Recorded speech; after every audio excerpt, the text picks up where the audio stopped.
Kwento serye. Ito ay dalawang kwento ng dalawang batang ibon.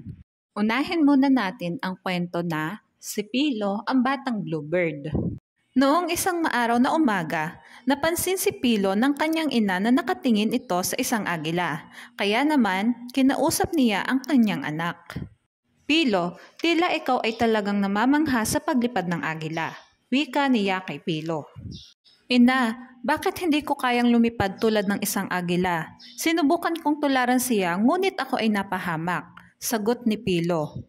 O Pilo, may dapat ba akong malaman? Tanong ng ina. Kaya ikwento ni Pilo ang nangyari sa kanya ng isang araw. Aniya, habang siya ay lumilipad papauwi, nakita niya ang agila na lumilipad ng sobrang taas. Namangha siya, kaya sinubukan niyang tularan ito. Sa kasamaang palad, hindi niya kinaya ang lakas ng hangin sa itaas at dinala siya nito palayo. Mula sa himpapawid ay nahulog siya sa isang sanga ng puno.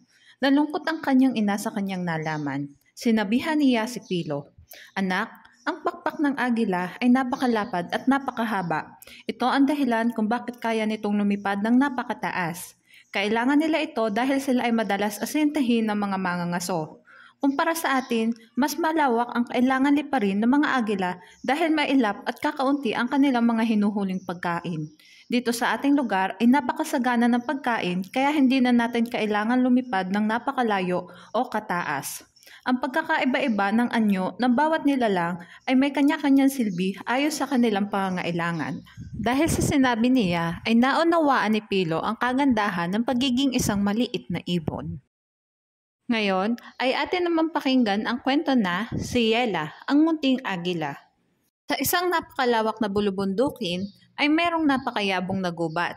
Sa loob ng napakayabong na gubat ay merong napakataas na puno at ando doon ang pugad ni Yela at ang kanyang inang agila.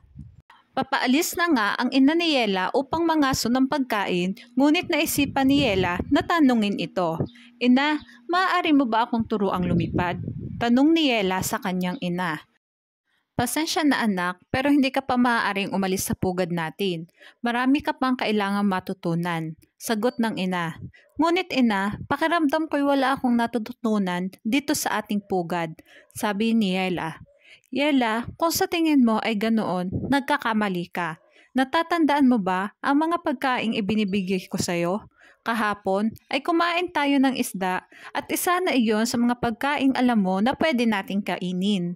Napansin ko rin na marunong ka na magpera-peraso ng pagkain kaya naman hindi na kita tinutulungan. Kapag ako'y lumilipad at pinagmamasdan mo ako, natututo kang tumingin sa malayo. Isang mahalagang kasanayan sa paghahanap ng pagkain. At sa tuwing inaayos ko ang ating pugad, nakikita mo rin kung paano ko ito ginagawa. Ang lahat ng maliliit na bagay na natututunan mo ay magiging pundasyon mo para makagawa ka ng mas malaking bagay balang araw. Paliwanag ng ina. Kung ganoon ina, napakahaba pala ng proseso upang maging katulad mo, sagot ni Yela. Marahil hindi mo lang napapansin Yela pero unti-unti kang umuusad. Baon mo na ang kaunting kaalaman at kakayahan na kailangan mo upang maging isang mahusay na agila. Pagkatapos ng sinabi ng kanyang ina, lumipad na ito palayo sa kanilang pugad. Habang pinagmamasdan ito ni Yela, naisip niyang nasa tama siyang proseso at ang bawat galaw na ipinapakita ng kanyang ina ay magiging gabay niya sa takdang panahon ng kanyang sariling paglipad.